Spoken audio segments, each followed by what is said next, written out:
All right, welcome to the Product Signal, where we discuss all things product management, and sometimes life. Deb, good to see you again. We got an interesting one today. Yeah, good to see you, Brad. I think last time we discussed metrics that matter, We and I did. think following that episode to discussing prioritization in real world, right? And Brad, this is something that is very close to our hearts, right? We discuss about metrics all day long. We discuss about product features and everything else. But when it comes to aligning with strategy and really thinking through the future roadmap or pivoting the pathway or really understanding product market fit, that's when capturing the metrics tell one particular part of the story, but combining it with the vision and strategy of the product of the business or the company might lead us towards a very different product roadmap than what the metrics may say. Yeah, Right? and it's very easy for a PM and for leadership teams and PM and above to fall into the trap of everything being a priority. And when everything's a priority, nothing is a priority. And I'd attribute that to somebody specifically, but the internet says that like 20 different people originated that Yeah, said phrase, that. but I love it. And it's true. And it's like we're into the real world right now. This is something that is absolutely necessary when thinking about what to do next, what the team needs to be working on. And if you can't, this is playing quarterback. This is where the real PM skill combines to really set direction. Yeah, and to our listeners, Brad and I were trying to research and dig stories from our lives, from everywhere else. Like, where can we pull this off? One of the things that we saw, what we found out, we thought that might be very helpful for us to nail this, is just taking an example of Netflix. And in their initial days, their early data showed that certain features tested really well in isolation.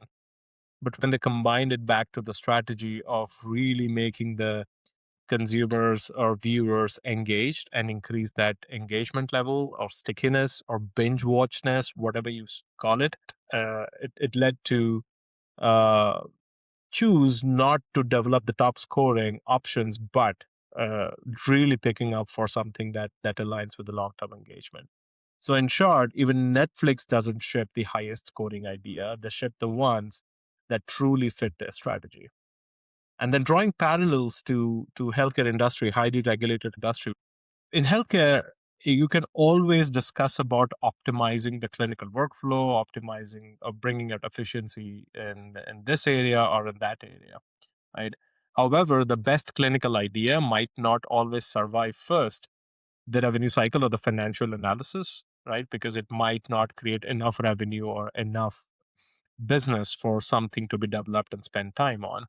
Second, it might not meet the policies or the regulations that the federal government or the state government have in place for the right reasons. At the same time, your prioritization can change overnight because the users didn't change, but because the policy did. Like we saw during the pandemic, how emergency health waivers made telehealth adoption increase overnight, making it as ubiquitous as possible. And everyone had to adapt the technology stack to make sure that they're doing the right thing, they're providing patient care and in a compliant and safe manner. Right. Yeah, and if you have a compliance problem, that like instantly jumps to the top of the priority list because you don't have a business if you're not compliant. Yep. And so, really excited to talk a little bit more. But before we jump into the episode, to our listeners, wherever you're listening us, please don't forget to like, subscribe, and comment. And please feel free to reach us at theproductsignal@gmail.com. We always appreciate any feedback that you might have and always welcome new ideas for our new podcast that we might do in the future. So, with that, let's begin, Brad.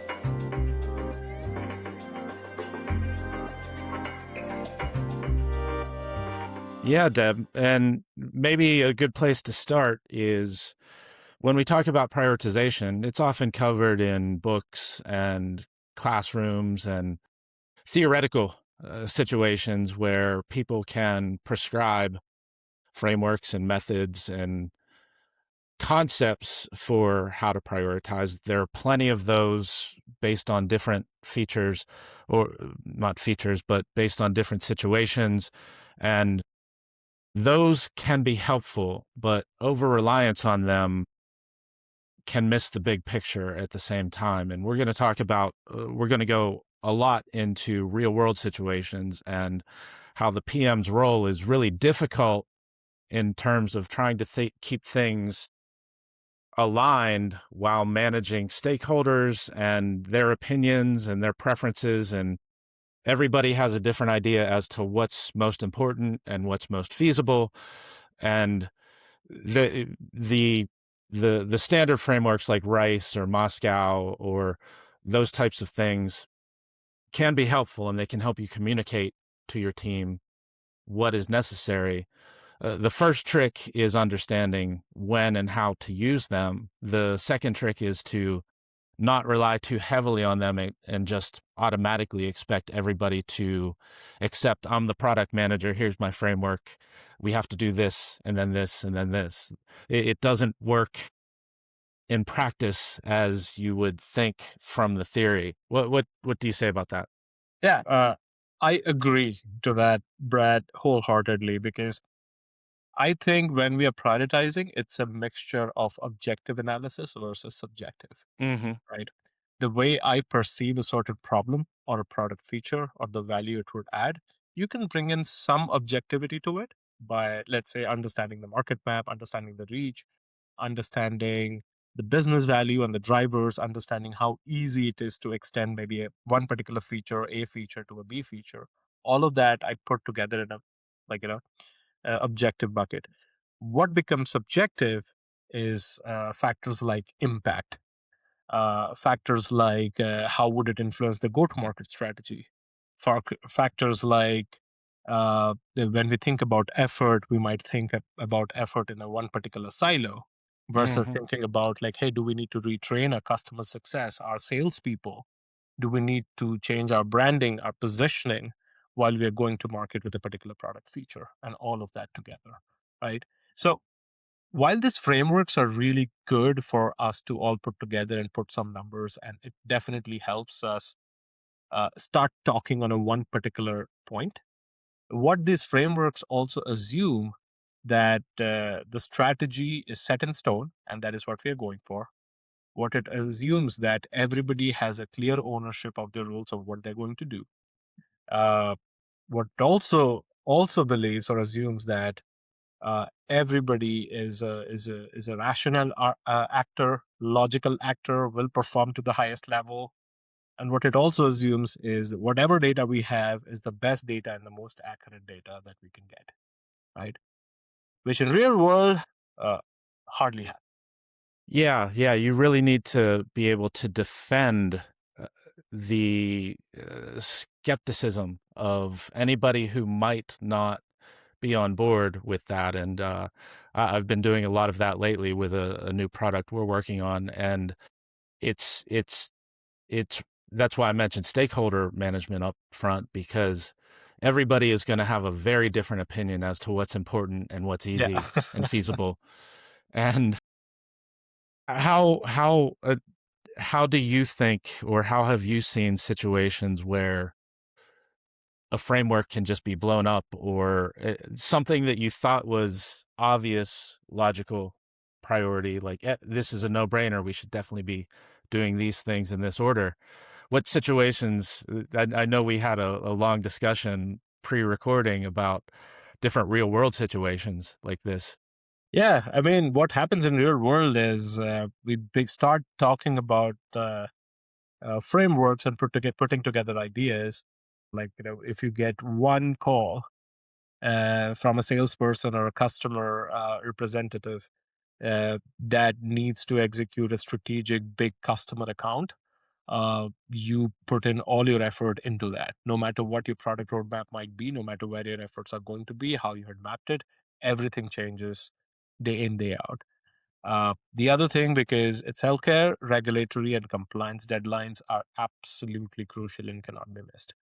Right? If you have an FDA clear device, if you're missing the reporting, you'll receive CAPAs, and you have to spend enough time to really resolve all of those issues. Right?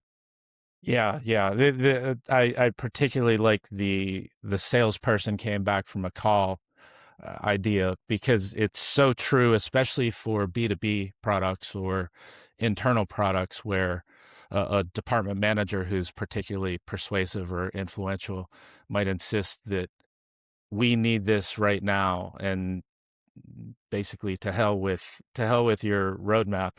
This is Yeah, something and that's to your point, I think it happens in startups in certain way.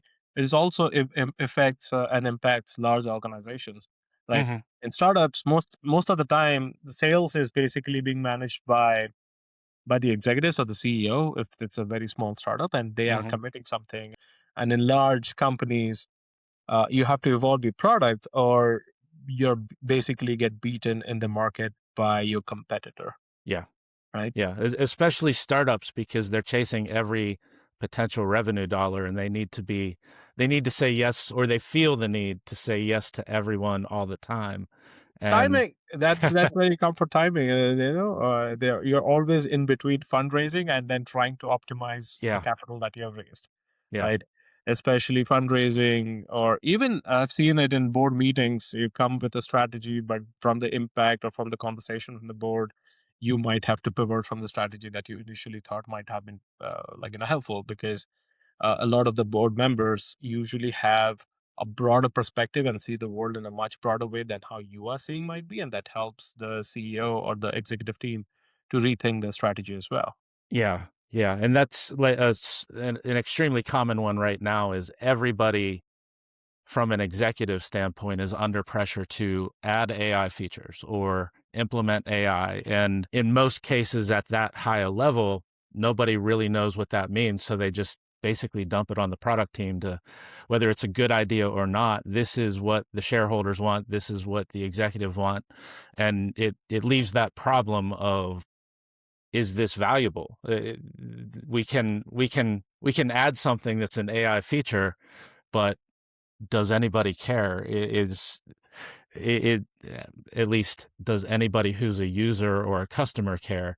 And I've talked with many companies that are struggling with this because that external pressure exists and that high level pressure exists. And Yeah, yeah, especially in a world where a lot of those capabilities that were thought to be unique and created a moat on the for the company are getting increasingly commoditized, and you have to hmm rethink your hmm business model, your pricing model, and how you want to achieve all of those. yeah, Right? yeah, and especially in an area like yours, healthcare, the serious questions about whether the technology is reliable enough to even be used becomes a real question that at higher levels, that's for you to figure out. That's for the team to figure out. That's not my mission as executive is just to tell you to make it happen. Yeah. Because But the other few traps, I think I know a lot of us have seen and will relate to, that we might come up with a strategy, we might bring it up to a discussion point with the leadership, and one leader or a couple of leaders have a very different opinion, and that's it. yes, What we call is the hippo factor, where the highest paid person's opinion is weighted significantly higher than anyone else trying to bring together a meaningful artifact or a different strategy. yeah, yeah, Right? and this is really for the PM who is defending a cohesive or a better strategy when being asked or told in many cases to do something else. This is when we talked in the skills episode about persuasion, storytelling, and data. This is where that persuasion and data Mhm. intersect because you Yep. need the data to support your claims or your position, your strategy. But if you're not persuasive and oftentimes courageous in taking a stand that this is the proper direction and here's why, and be able to explain it in terms of trade-offs or in terms of negotiating, yes, we'll add your feature, but it should not be the first priority right now. These things become, they're just daily conversation. Yeah. And I think the key insight here is most prioritization decisions are constraint driven, not value driven. Like, Hmm. yes, you have to attribute value. Every prioritization needs to have value, needs to have an impact, needs to make business sense, needs to meet 10 different other criteria for the business. Uh, but the way you prioritize are basically dependent on the constraint. You might not have the full team, you might have a partial team, you might have other situations that are evolving. As product managers is asked to be like, completely non-biased or unbiased, and it's very difficult. So keep on asking that question, that is it still prioritization if I've already made a decision in my head, or if my team has already made a decision as to what they're trying to build, what they're going to build, right? And then we're not acting truly to the nature of how we want to prioritize different feature Right. of the product, right? Yeah. So we've pretty much established the dilemma or the problem that PMs face very regularly in some companies on a daily basis, and others might be a little bit more aligned or less chaotic. But what are some of those things that you think a good PM needs to consider in establishing?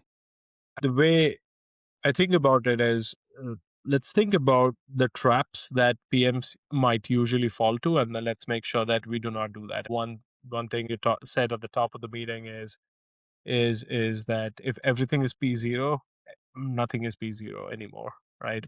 What happens when urgency replaces the strategy, right? Everything is urgent by one person or the other, and then you're just stuck in it. Hmm. The other is, uh, when we have a fake data precision problem. What I mean by that, it's not necessarily that the source of the data is incorrect, but the way we are synthesizing insights from that data are based on our biases rather than truly understanding it objectively, right? What then leads to a pre-made decision than truly objectively measuring that, and it's very, very difficult to achieve. Uh, the reason being, the more you have stayed in a company, the more you have stayed in a product, becomes really difficult. I have struggled with that, and I know a lot of us still do, because we have a very keen sense of doing something, or performing something. Like even earlier today, Brad, I was talking to one of my colleagues. I spent some time in looking at the surgical services space, and then we were working together as a team to develop maybe a market map or a landscape. And the reason I assigned her to begin the process and tell me what the market map and what the template should be is because she has very limited idea, and she has never gone really deep into surgical services space. So Hmm. that way, I'm trying to manage my biases from seeing the world in one particular way than others, right? Yeah, yeah. And in addition to all that, sort of when thinking about what is important or what fits, like we mentioned the frameworks like Rice and those types of things. Um, some things are more universal than others, like reach, impact, confidence, effort. Those apply to many, if not most, if not almost all decision making. But what Rice really is, and this is kind of my favorite way to think about what's important now and what is the things that are critical versus nice to have, is deriving my own decision matrix, which is really all Rice is a decision matrix, deriving based on what I know to be important to the situation and the product and the company, and not relying so much on a pre-established framework. Like my decision matrix might have all four of those items in it, but some other things, like if it were healthcare, compliance is one of those things I'd be ranking, and that's non-negotiable, right? And the other thing I was thinking, as you said, that is uh, prioritizing the what without accounting for who and how.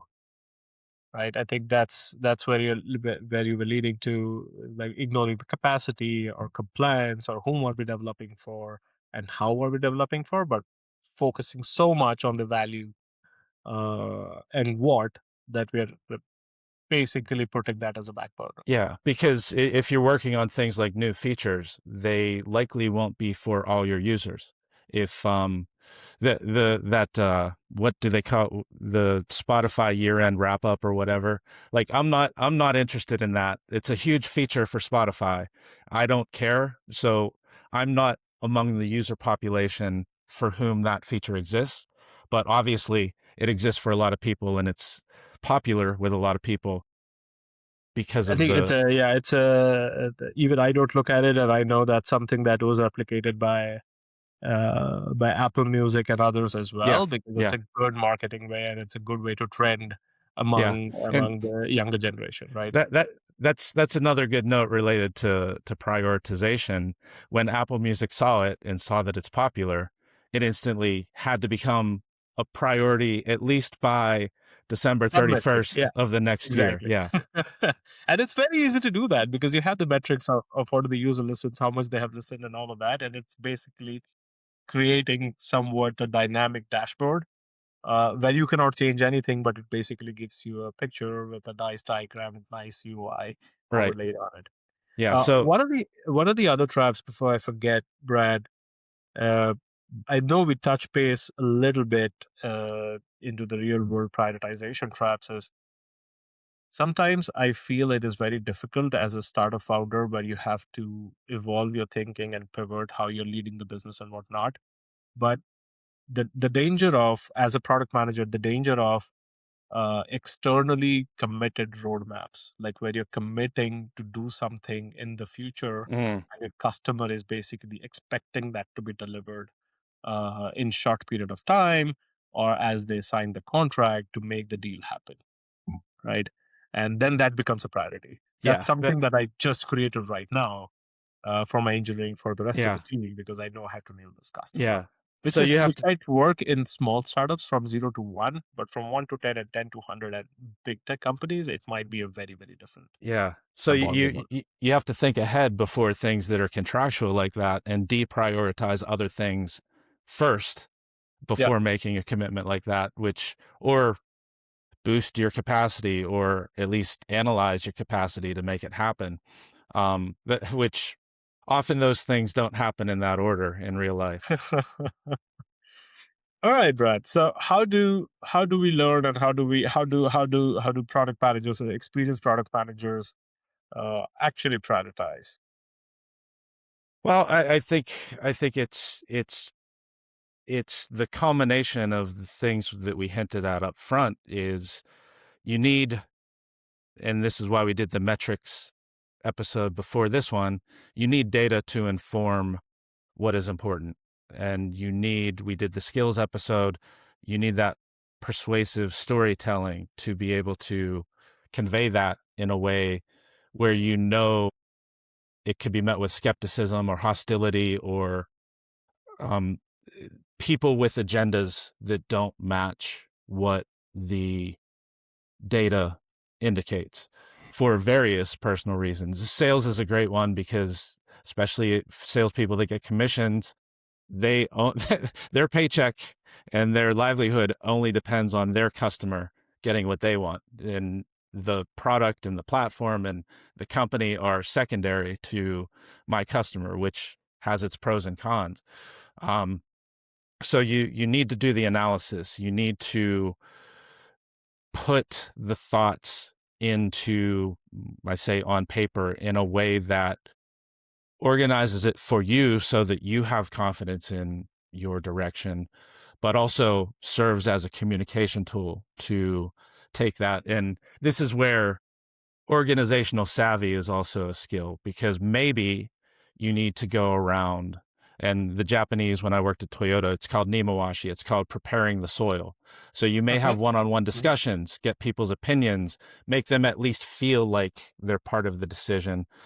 And that it's almost political where you might have to add things that somebody wants just so they won't object to the plan. Um, and move forward, basically understand your communication process and it really needs a plan of attack. And that's the best way once you have done the analysis, basically you're the only one who knows the full story at this point, for the most part. Yeah. And understanding what people's motivations are, so that that persuasion process, and it's normally a process, and it's continuous because we're talking about a live roadmap that could change tomorrow for very good reasons. But that's sort of how I would describe the approach. Once, you have to, as they say, you have to win the battle before you start it, right? Battles are won with the planning and the analysis and the strategy to move forward, and then the selling and the pitching and the internal communication opens the door, so that it, at the same time, it builds your own credibility, but it also allows your plan to move forward with minimal resistance. And then, since it is an iterative process, you're going to be continuously updating roadmaps, adding features, these types of things. Yeah. You And have a flywheel moving, and you have momentum, so that continuous ideas will meet less and less resistance, because you've proven that you've provided a fundamentally sound roadmap to begin with. the way I think about it is, Brad, uh, I've seen really good leaders have a conviction that even if you're presented with a plethora of knowledge, data, insights, research, whatnot, they see or view the data in maybe a little bit different way, and they have the conviction to actually challenge you, Mm-hmm. challenge the whole decision to move it from the other direction. That goes against sort of the prioritization trap that I mentioned, where the weight for a experienced person is higher, but sometimes it is just that, right? But what we can learn as good product managers as to just understanding the rationale, like the thinking behind that, and why a particular leader has that kind of conviction, because they have been in the business for so long. They are seeing a world from a different view. They understand all the work that the team has done, but they still choose strategy B over strategy A. Right. So our job is to understand that part. And what I've seen really good product people do is they shift from just using tools to making judgments, understanding the constraints that they have to deal with. And to your point, if you understand that constraint, whether it's market, whether it's policy, whether it's people, you can then communicate at that level. You can then negotiate at that level to get things moving. I think all of that still uh, anchors the decisions on a very clear product strategy, right? Where you prioritize problems and not solutions. So you're not trying to fit in a solution or find a Mm-hmm. solution and draw the value of it, but you're actually focused on solving the problems. Yeah. And even though you might have thought 2 days before that a solution might work and that's the best value that you would get, you might have a very different opinion now. But I think that should be the goal. That's the Yeah. goal of a good product manager, right? And you may preview your plan with your boss or some other executive, and during that discussion you learn new information that that would have been a brick wall otherwise, but now you can adapt or modify necessarily. And it reminds me of several managers, bosses I've had, where you've done the preparation, you've done the research, you've done the story crafting. You go and have kind of a one-on-one discussion, or an informal discussion on, this is the sequence in which we should do things, here's why. And that boss, the best bosses I've had, they'll ask critical, sort of logic-based questions like, well, if this happens, then what's the situation? And as a result of that preparation, you should be ready to, you should be able to anticipate. I call it bulletproof pitching, when you get to a point that you know that you have all the possible questions covered. I mean, or you at least have that 99% confidence that there isn't a question that I haven't considered that these executives won't ask, and Yeah. we have And answers you for all and of them. you and coming out of that discussion, I think that's the best kind of discussion I feel there is, because you're prepared you're answering, and you might have a very different opinion at the end of 45-minute Yeah. discussion or our discussion. But that's the best how it is. And I'll extend that to a little bit further to saying that using frameworks is very, very helpful, but do not use it as absolute, like, metric and prioritization. Use it more as a conversational tools to Hmm. understand how everybody is perceiving the problem, how they're thinking about it, what it draws, and how well it aligns with the strategy.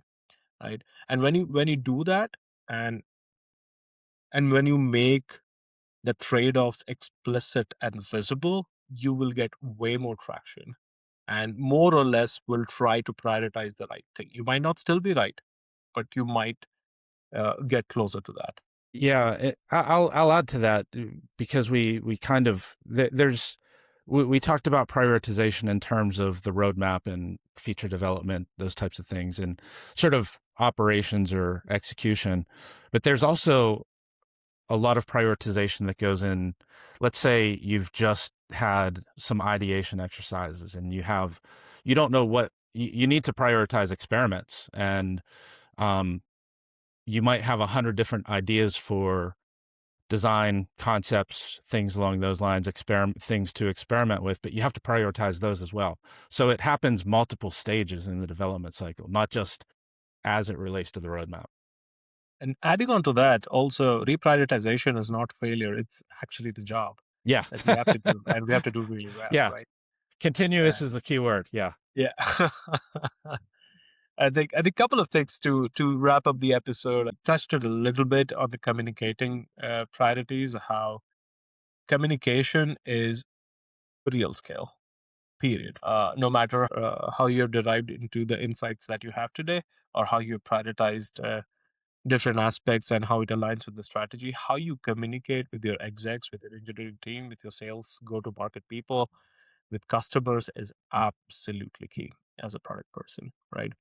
And most of the time, when prioritization fails, it's because you are either not uh, communicating, or you're not bringing them together to get all the insights, or it is also because the communication, the way you communicated, really ruffled the feathers, right?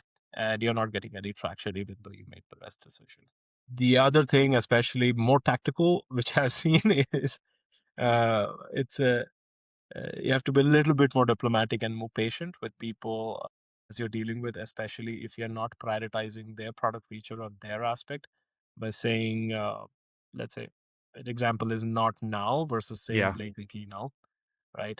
And turning any pushback into sort of like a shared trade-off idea where you're explicitly mentioning trade-off, but it's a trade-off not only for them but also for you, Yeah. and how you're trying to balance that. And making it more explicit gets you way more. You Yeah. might not be happy, but they'll not be resistant. It's not now because, and Yes. yeah. Yeah. Yeah.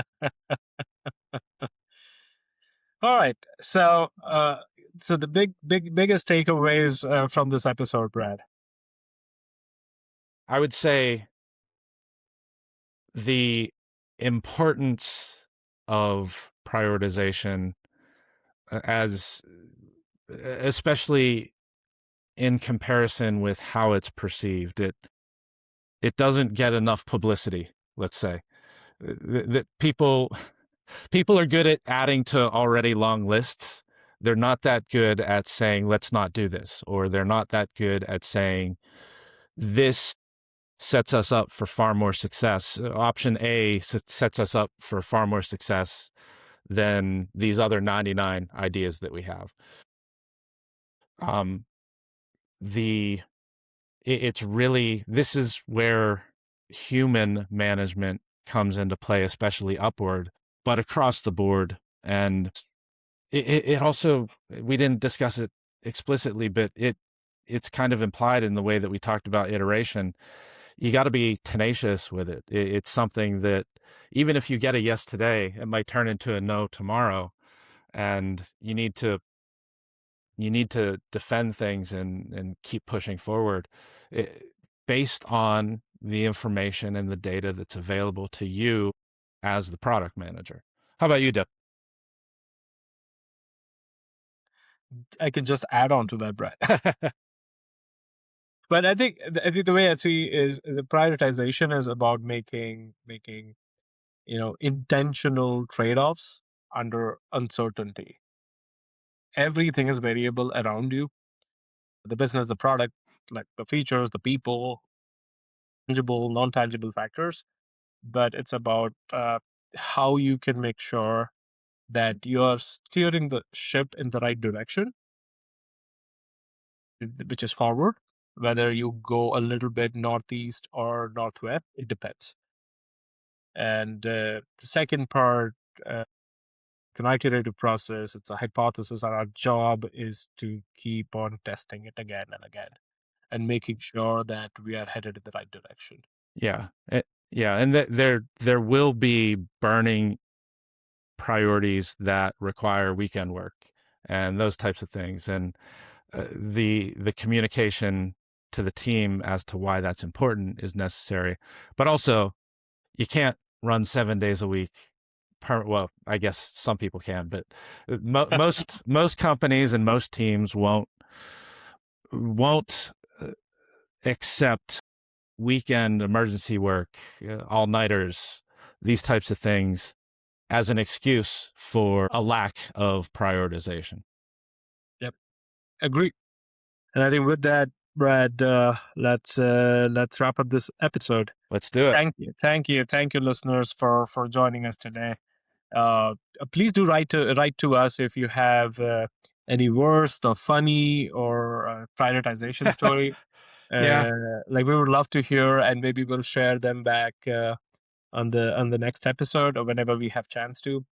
We have gone all the way from day one to metrics to prioritization. As we look forward, we think about a little bit focused on strategy in the future episodes. But till then, thank you. Thanks for tuning in. Indeed. Thanks. Thank you.